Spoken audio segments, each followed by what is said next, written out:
வணக்கம். Digital marketing மற்றும் performance marketing குறித்து தெரிந்து கொள்ள விருப்பமா? வாங்க பார்க்கலாம். டிஜிட்டல் மார்க்கெட்டிங் என்பது இணையத்தின் மூலம் பொருட்கள் மற்றும் சேவைகளை விளம்பரப்படுத்தவும் விற்பனை செய்யவும் உதவுகிறது. இது கணக்கெடுக்கும் முடிவுகளை நோக்கமாக கொண்டது.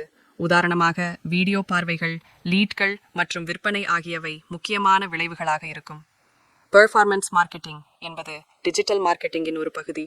இது முழுமையாக முடிவுகளையே மையமாக கொண்டது. நிறுவனங்கள் வெறும் லீட்களை பற்றி கவலைப்படுவதில்லை.